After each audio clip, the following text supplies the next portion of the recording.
نحمده ونصلي على رسوله الكريم اما بعد اعوذ بالله من الشيطان الرجيم بسم الله الرحمن الرحيم قال الله تبارك وتعالى في القرآن المجيد والفرقان الحميد وعاشروهن بالمعروف صدق اللہ مولانا العظیم۔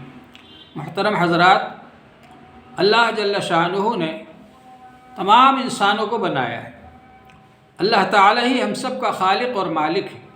جس طرح سے اللہ جل شانہ نے مردوں کو بنایا، اسی طرح عورتوں کو بھی بنایا۔ عورتوں کا خالق اور مالک بھی اللہ تبارک و تعالی ہے۔ اللہ جل شانہ نے مردوں کو ایک خاص مقصد کے لیے بنایا، اسی طرح عورتوں کو بھی ایک خاص مقصد کے لیے بنایا ہے۔ اللہ جل شانہ نے دونوں کے درمیان کام تقسیم کر دیے، اور اللہ جل شانہ نے دونوں کے اندر الگ الگ صلاحیتیں رکھی، اور دونوں کے اندر الگ الگ کام کرنے کا جذبہ پیدا فرمایا، اور دونوں کے اندر اللہ جل شانہ نے کاموں کو تقسیم فرما دیا، ان کی قابلیت اور صلاحیت کو تقسیم فرما دیا۔ حضور پاک صلی اللہ علیہ وسلم نے ارشاد فرمایا ہے، الدنیا کلھا متاع وخیر متاع الدنیا المرأۃ الصالحہ۔ دنیا پوری کی پوری ہی برتنے کی چیز ہے، اور دنیا کی چیزوں میں سب سے بہتر نیک عورت ہے۔ اور حضور پاک صلی اللہ علیہ وسلم نے ارشاد فرمایا، ان المرأۃ اذا صلت خمسها واطاعت بعلها وصامت شهرها فلتدخل من ای ابواب الجنۃ شاءت۔ عورت جب پانچوں نمازیں پڑھنے والی ہو، شوہر کی فرما بردار ہو، اور رمضان کے روزے رکھنے والی ہو، جنت میں جس دروازے سے چاہے داخل ہو جائے۔ حضور پاک صلی اللہ علیہ وسلم نے عورتوں کا بڑا درجہ بیان فرمایا۔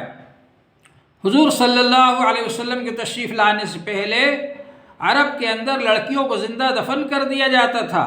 حضور پاک صلی اللہ علیہ وسلم نے لڑکیوں کے زندہ دفن کرنے کو منع فرمایا، اور اللہ جل شانہ نے ارشاد فرمایا، وَإِذَا الْمَوْءُودَةُ سُئِلَتْ، جبکہ دفن کی ہوئی بچی سے پوچھا جائے گا میدان حشر میں، تجھ کو کس گناہ کی وجہ سے دفن کیا گیا، کس جرم کی وجہ سے دفن کیا گیا؟ وہ کہے گی میرا کوئی جرم نہیں تھا۔ جب وہ بے جرم ثابت ہو جائے گی، بے گناہ ثابت ہو جائے گی، تو اس کا پورا جرم اور گناہ اس کو دفن کرنے والوں پر ثابت ہو جائے گا، اور ان کو سزا دی جائے گی، عذاب دیا جائے گا۔ حضور پاک صلی اللہ علیہ وسلم نے ارشاد فرمایا کہ جو شخص 3 لڑکیوں کی پرورش کرے وہ جنتی ہے۔ ایک صحابی نے پوچھا، اللہ کے رسول جو دو لڑکیوں کی پرورش کرے؟ آپ نے فرمایا، جو 2 لڑکیوں کی پرورش کرے وہ بھی جنتی ہے۔ ایک صحابی نے پوچھا، اللہ کے رسول جو 1 لڑکی کی پرورش کرے؟ آپ صلی اللہ علیہ وسلم نے فرمایا، جو 1 لڑکی کی پرورش کرے وہ بھی جنتی ہے۔ حضور پاک صلی اللہ علیہ وسلم نے لڑکیوں کی پرورش کرنے پر جنت کی خوشخبری دی۔ حضور پاک صلی اللہ علیہ وسلم نے ارشاد فرمایا، الجنت تحت اقدام الامہات، جنت ماؤں کے قدموں کے نیچے ہے۔ ماؤں کی خدمت کر کے جنت کو حاصل کیا جا سکتا ہے۔ حضور پاک صلی اللہ علیہ وسلم نے ارشاد فرمایا کہ سب نیک بیوی دنیا کی سب سے بہترین چیز ہے۔ خیر متاع الدنیا المرأۃ الصالحہ، دنیا کی سب سے بہترین چیز نیک بیوی ہے۔ نیک بیوی جس کو مل جائے اس کو دنیا کے اندر سب کچھ مل گیا۔ تو اللہ جل شانہ نے عورتوں کا مرتبہ اتنا زیادہ بلند و بالا فرمایا، اتنا زیادہ بڑھایا۔ اسلام کے آنے سے پہلے یورپ کے اندر ایک میٹنگ ہوئی تھی، اور سارے بڑے بڑے دانشور اس کے اندر جمع ہوئے تھے، اور وہ اس بات پر غور کرنے کے لیے جمع ہوئے تھے کہ عورت ہے کیا چیز۔ ان سب نے غور و خوض کرنے کے بعد یہ فیصلہ کیا کہ عورت ہے تو جاندار، لیکن اس کا کوئی حق نہیں ہے، بس یہ اس لیے پیدا کی گئی ہے کہ مرد کی خدمت کرتی رہے۔ لیکن اللہ جل شانہ نے عورتوں کے حق مقرر فرمائے، اور مردوں کا بھی حق مقرر فرمایا، اور اللہ تبارک و تعالی نے ارشاد فرمایا، وَلَهُنَّ مِثْلُ الَّذِي عَلَيْهِنَّ، کہ ان کے لیے بھی تمہارے اوپر ایسے ہی حق ہیں جیسا کہ تمہارے اوپر ان کا حق ہے۔ تو اللہ تبارک و تعالی نے ہم کو اس بات کا پابند کیا کہ ہم ان کے حقوق کو ادا کریں۔ جو خود کھائیں وہ ان کو کھلائیں، جو خود پہنے وہ ان کو پہنائیں، اور ان کے ساتھ میں عزت کا برتاؤ کریں، اچھی طرح سے ان کے ساتھ میں رہیں۔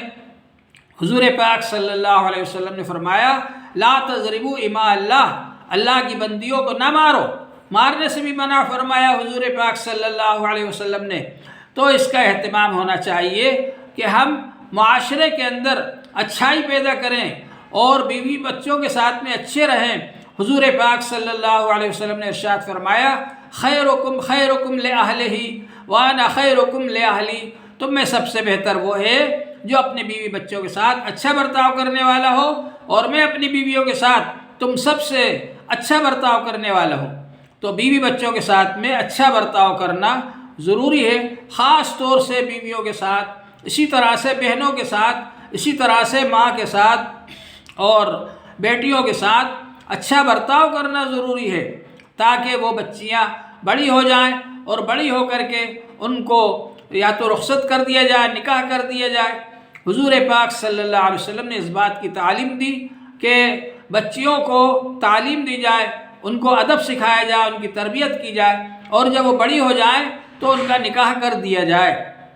اس کا اہتمام ہونا چاہیے، اور بچیوں پر ظلم و ستم نہیں ہونا چاہیے۔ دور حاضر کے جو مسلمان بچیوں کے اوپر ظلم و ستم کرتے ہیں، اور بیٹا بھی مارتا ہے اور بھائی بھی مارتا ہے اور شوہر بھی مارتا ہے، اس کی وجہ سے عورتوں کی حالت بہت زیادہ خراب ہوتی جا رہی ہے۔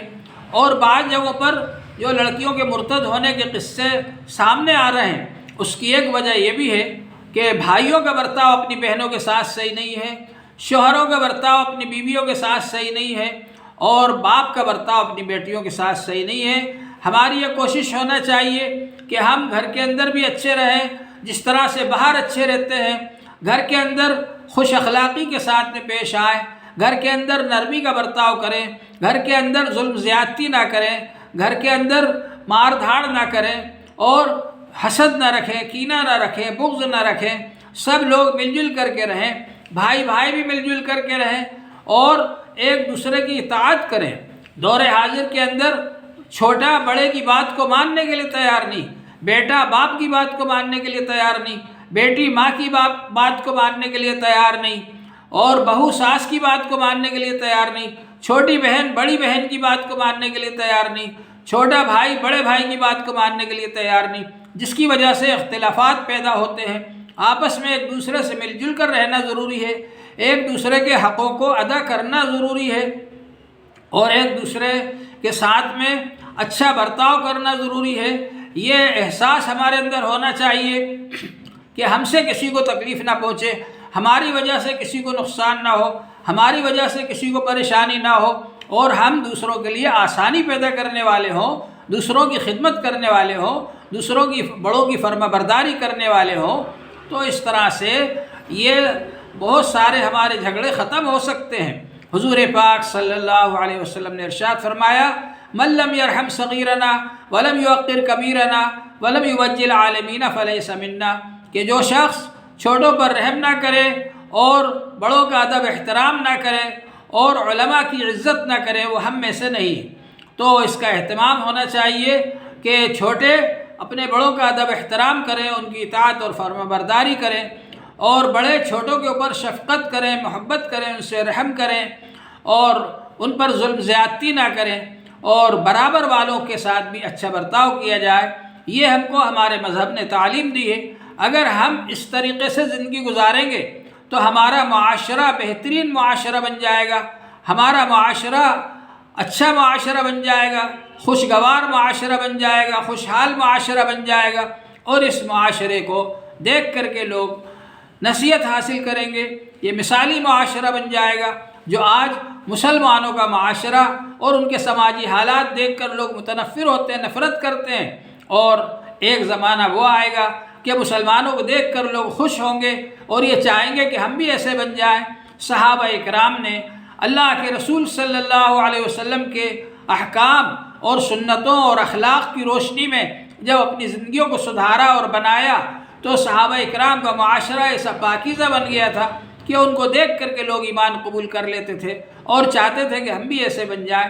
اگر ہم نے بھی یہ کوشش کی تو انشاءاللہ ہمارے بھی اخلاق اچھے بن سکتے ہیں۔ اللہ جل شانہ ہم سب کو نیک اعمال کی توفیق عطا فرمائے اور برائیوں سے ہماری سب کی حفاظت فرمائے۔